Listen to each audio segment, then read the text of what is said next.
Story 1. The Man Who Vanished into the Sky. D.B. Cooper, 1971. The rain was falling hard over Portland, Oregon on the evening of November 24th, 1971. It was the day before Thanksgiving, and most people were thinking about family dinners, long drives home, and the warmth of the holiday ahead. Nobody on Northwest Orient Flight 305 could have imagined that the quiet man sitting in seat 18C would become one of the most enduring mysteries in American criminal history. He had bought his ticket with cash. He gave his name as Dan Cooper, a name investigators would later mangle into D.B. Cooper through a miscommunication with the press. And the name stuck. He wore a dark business suit, a black tie, and dark sunglasses. He ordered a bourbon and soda, paid for it politely, and then, somewhere over the Pacific Northwest, he handed a note to the flight attendant, Florence Schaffner. She assumed at first it was just another lonely businessman trying to pass her his phone number. She slipped it into her pocket without reading it. He leaned over and said calmly, "Miss, you'd better look at that note. I have a bomb." Inside the note was a demand, $200,000 in cash, 4 parachutes, and a refueling truck waiting for the plane when it landed in Seattle. He wasn't panicking. He wasn't threatening. He was composed, almost courteous, as if he were placing an order at a restaurant. Schaffner sat beside him and at his instruction showed him her notepad. He dictated his demands again, slowly. She noticed he seemed to know something about aircraft. The plane landed in Seattle. The FBI scrambled. Negotiators agreed to his terms. They had little choice. Cooper had been calm throughout, chatting mildly with the crew, ordering another drink. When the money arrived, 21 pounds of used $20 bills with recorded serial numbers, and the parachutes were delivered, he released the passengers and most of the crew. He kept the pilot, co-pilot, a flight attendant named Tina Mucklow, and a flight engineer. He told the crew he wanted to fly to Mexico. They agreed, knowing the plane couldn't make it that far without stopping.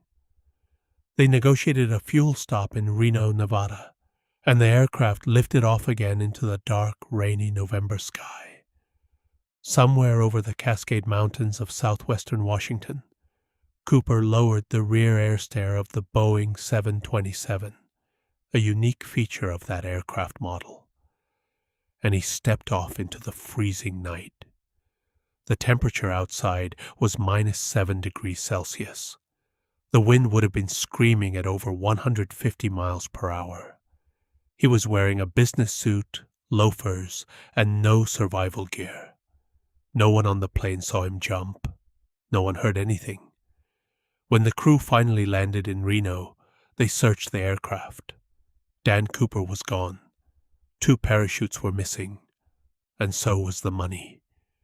What followed was one of the largest manhunts in FBI history. Investigators combed the forests of the Pacific Northwest for months, then years. They interviewed hundreds of suspects. They chased down thousands of tips. Military units swept the rugged, dense wilderness of the Cascades. Nothing. In 1980, a young boy named Brian Ingram was digging on the banks of the Columbia River near Vancouver, Washington, when he uncovered a small, rotting bundle of bills. Nearly $3,000 of D.B. Cooper's ransom money, the serial numbers confirming their origin. But the discovery only deepened the mystery. The bills were downstream from where Cooper was believed to have jumped, but not where experts expected them to wash up. The rest of the $200,000 has never been found. The FBI officially closed the active investigation in 2016, after 45 years, citing a lack of new leads. They said they believed Cooper had likely died in the jump, unprepared for the elements, the terrain, the chaos of leaping from a moving aircraft at night in a storm. But they could never prove it. No body was ever recovered. No parachute was ever found. Dozens of men have been named as suspects over the decades. Some confessed on their deathbeds, some were named by family members. None were ever definitively identified. A man named Kenneth Christensen, a former paratrooper and Northwest Orient employee, was named by his brother. A man named L.D. Cooper was named by his niece. A Florida antique store owner named Robert Rackstraw was investigated for years based on forensic analysis of the original note. None of it closed the case. The hijacking remains the only unsolved case of air piracy in American aviation history. And somewhere, either deep in the forests of the Pacific Northwest, or living out a quiet life under a different name, is the answer to one of the country's most captivating mysteries. Dan Cooper ordered his bourbon, wrote his note, and stepped off the back of a plane into the dark. And then he was gone. Story 2. The Gardner Museum Heist, the Greatest Art Theft in History, 1990. It was just after midnight on March 18, 1990, a Sunday. St. Patrick's Day had just ended in Boston, and the city was still humming from the celebrations. At the Isabella Stewart Gardner Museum on the Fenway, a young security guard named Rick Abath was alone at the front entrance when a Boston police cruiser pulled up outside. 2 officers stepped out. They told Abath there had been a disturbance report in the area and asked to be led inside. Abath buzzed them in. A violation of museum protocol, which required officers to identify themselves before entry. It was a small mistake. It would cost the world $500 million. The moment the 2 men were inside, they told Abath to step away from his security panel. They said he was under arrest. When he asked why, one of the men leaned close and said, "This is a robbery." They handcuffed Abath and another guard to pipes in the basement. Then they went to work. For 81 minutes, the 2 thieves moved through the museum. They used hand lamps and cut paintings from their frames with box cutters and a blade. They took 13 works in total, pieces that today are valued at over $500 million, making this the largest property crime in American history. Among the stolen works were 3 Rembrandts, including his only known seascape, a Vermeer, only 34 of which are believed to exist in the entire world, 5 Degas sketches, a Manet, a Chinese bronze beaker, and a final eagle finial from the top of a Napoleonic flag. They left behind works that might have been easier to carry. Experts have wondered ever since why they took what they took. Some pieces were relatively small in value compared to others they ignored. It suggested, some investigators believe, that the thieves either had a specific shopping list or that they didn't know what they were doing. At around 2:45 in the morning, the 2 men walked out through the same door they came in. The guards were still chained in the basement. The empty frames hung on the walls like open wounds. The FBI launched an investigation that is never officially closed. They have pursued leads through the Boston criminal underworld, through the Irish mob, through connections to the Philadelphia crime family, through art dealers in Japan and Europe. They have offered rewards of up to $10 million. And yet, for more than 3 decades, not a single painting has been recovered. Not one person has been charged in connection with the theft. The Gardner Museum today keeps the empty frames hanging on the walls, exactly where the paintings once were. A reminder, a placeholder, a statement of hope that the works might one day come home. In 2013, the FBI announced they believed they knew who had committed the theft. Members of a Boston area criminal organization with connections to both the local underworld and organized crime. They said they believed the paintings had changed hands multiple times and were last known to have been in the Philadelphia and Connecticut areas in the mid-1990s. But the thieves, they said, were now dead. and whoever held the painting since then had gone silent. The statute of limitations on the theft has long expired. That means that if someone came forward with the paintings today, they could not be prosecuted for the theft. The Gardner Museum has said it would pay the $10 million reward to anyone who could help return the works. No questions asked about how they came to possess them. And still, nobody has come forward. The paintings are out there somewhere, rolled in tubes in a storage locker perhaps, hidden behind drywall in a house no one would suspect, or quietly enjoyed in a private room by someone who will take the secret to their grave. Wherever they are, 34 years later, the walls of the Isabella Stewart Gardner Museum still hold empty frames, waiting.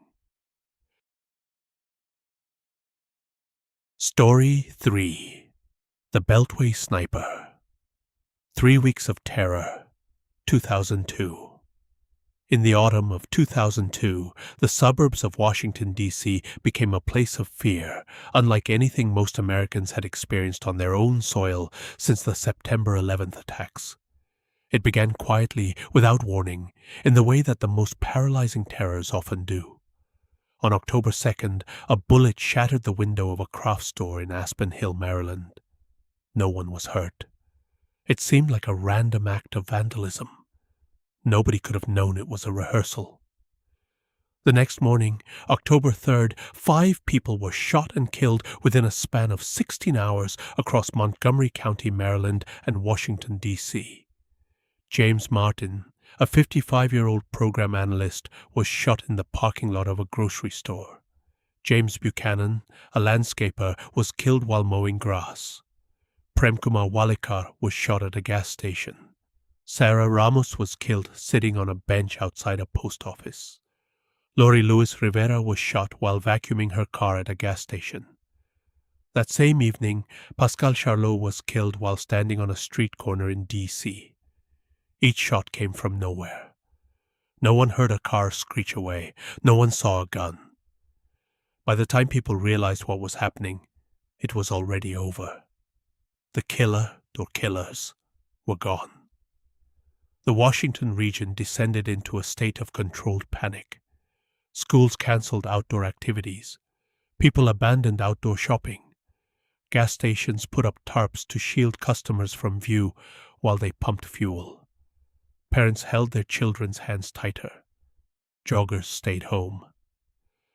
The simple act of walking to a car became an exercise in dread. Over the following 3 weeks, the attacks continued. 10 people were killed in total. 3 more were critically wounded.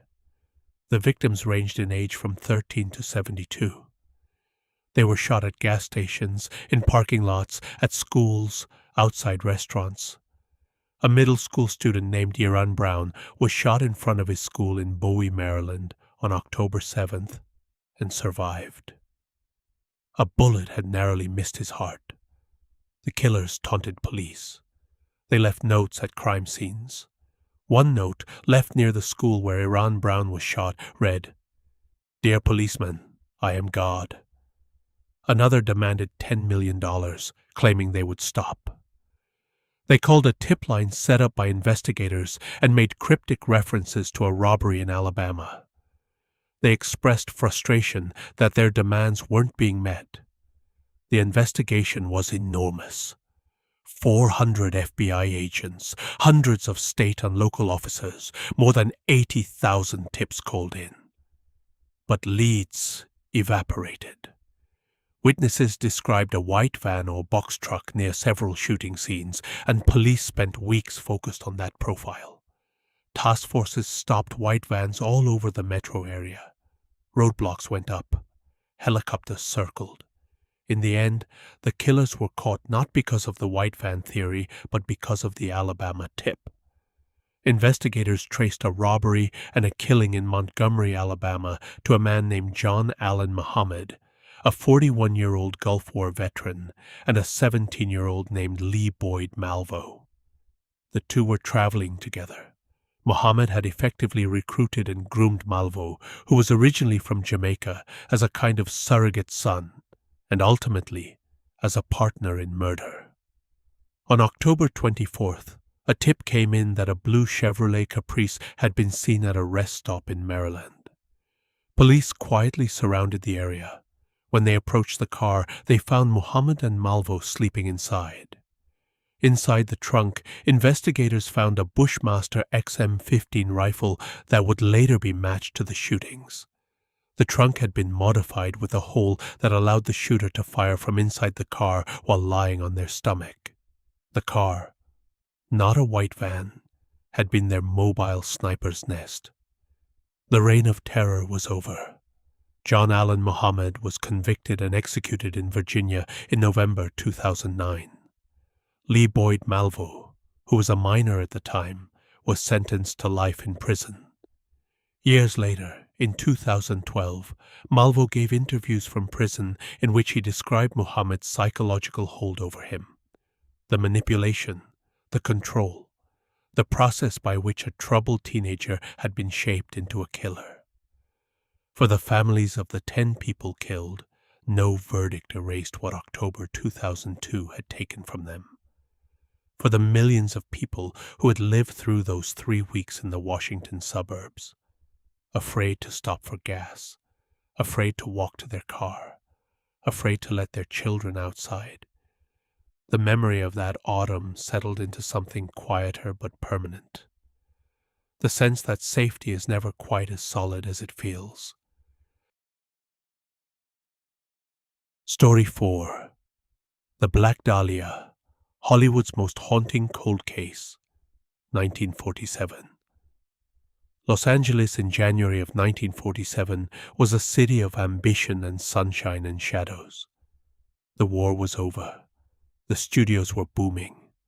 Young men and women from every corner of the country had flooded into Southern California looking for a piece of the dream. Most of them never found it. Some of them found something much worse. On the morning of January 15th, 1947, a woman named Betty Bersinger was walking with her young daughter through a vacant lot in the Leimert Park neighborhood of Los Angeles.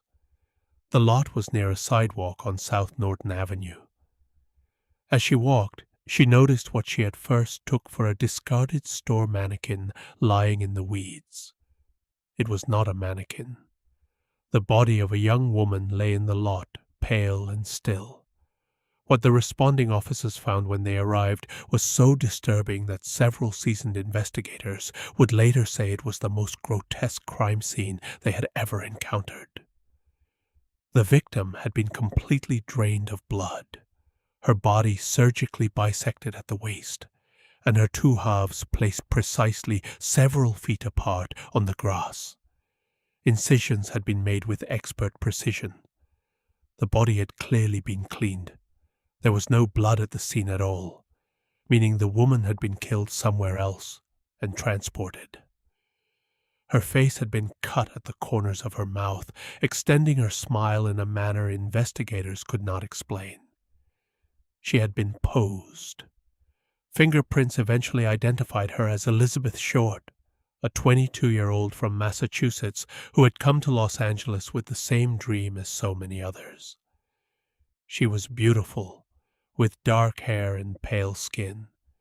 She had worked small jobs around the city, charmed people easily, and drifted between acquaintances. She had no fixed address at the time of her death. The press, who learned she favored black clothing and accessories, gave her a nickname that would follow her forever: the Black Dahlia. The Los Angeles Police Department launched one of the largest investigations in the city's history. Over 150 suspects were interviewed. Thousands of tips poured in. The case consumed the newspapers for months. A number of men actually confessed to the killing. None of them credibly, it turned out. It became almost a grim phenomenon. The number of men who wanted to claim responsibility for one of the most brutal murders in the city's history.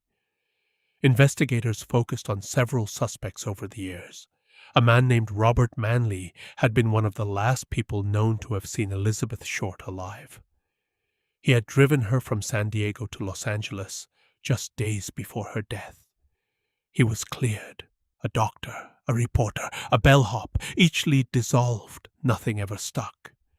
In 1991, a retired LAPD detective named John St. John, famously known as Jigsaw John for his ability to reassemble crime scenes, publicly named a new suspect, a man named George Hodel, a physician and medical doctor who had lived in Los Angeles at the time and had once been investigated by the LAPD in connection with another suspicious death. St. John died before he could pursue the lead further.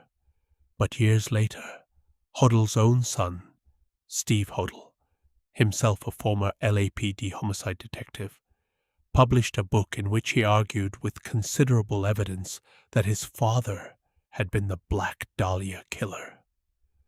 Steve Hodel spent years investigating and believed the surgical precision of the bisection, his father's background, and a number of physical and documentary clues all pointed inward.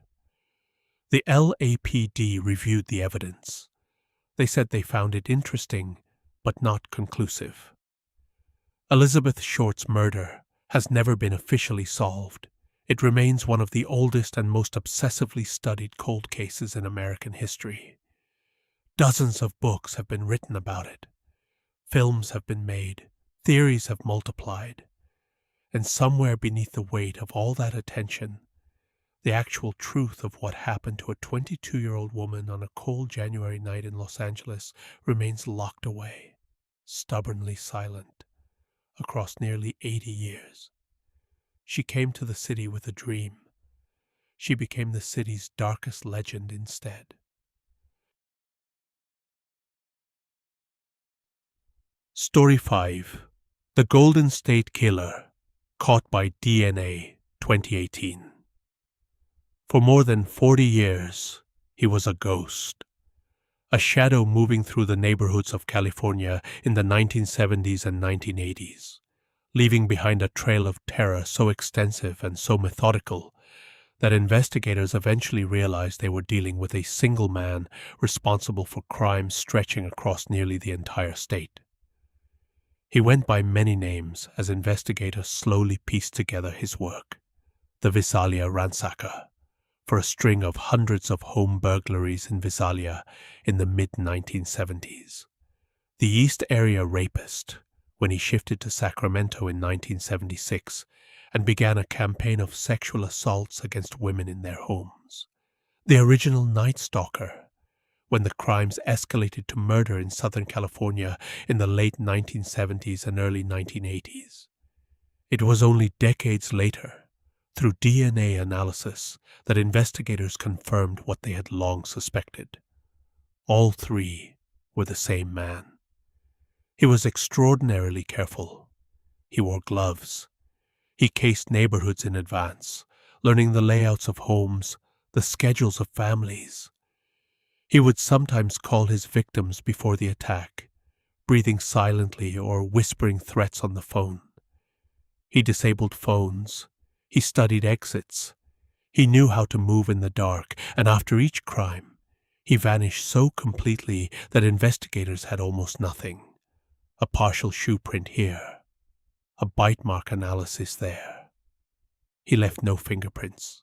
He left no usable physical evidence. By the time his attacks ended in the mid-1980s, he had committed at minimum 50 sexual assaults and 13 murders.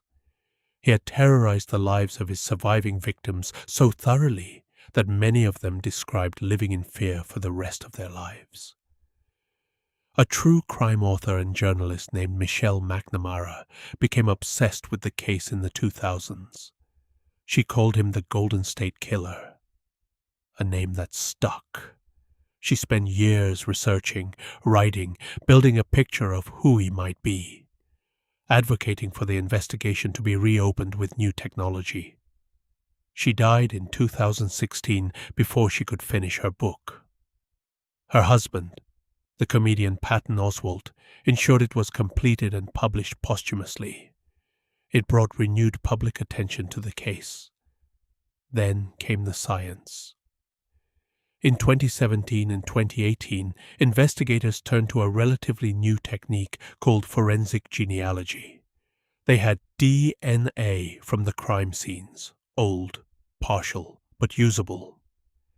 Rather than running it against criminal databases where it had never found a match, they uploaded it to a publicly available genealogy database called GDmatch, where ordinary people voluntarily upload their DNA to find relatives.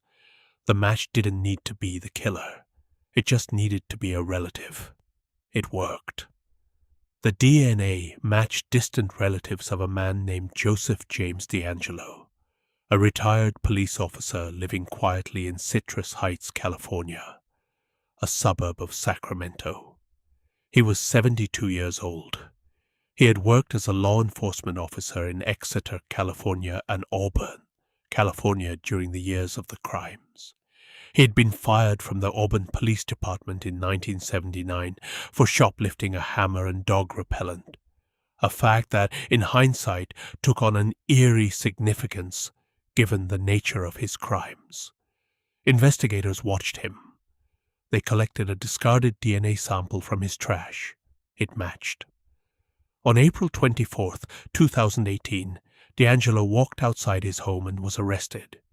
He reportedly mumbled, "I have a roast in the oven," as officers put him in handcuffs. In the days that followed, the nation learned who this quiet, retired grandfather really was. His neighbors expressed disbelief. His former colleagues said they had no idea. His family was shattered. In June of 2020, Joseph James DeAngelo entered a plea of guilty to all 13 murders. He was sentenced to life in prison without the possibility of parole. As part of the sentencing, dozens of his surviving victims and the family members of those he killed were given the opportunity to address him in court. Some wept. Some were furious. Some looked at the old man sitting in the courtroom, frail, elderly, slumped in a wheelchair he may or may not have genuinely needed, and spoke directly to the monster they had spent decades being afraid of. One survivor told him, "You chose the path of evil, and it consumed you." DeAngelo said very little. Michelle McNamara never got to see the ending she had fought so hard for. But the dedication of investigators, the evolution of science, and the quiet persistence of the people who refused to let the case go cold brought the Golden State Killer out of the darkness at last. And for the first time in 40 years, the shadow had a face, a name, and a cell.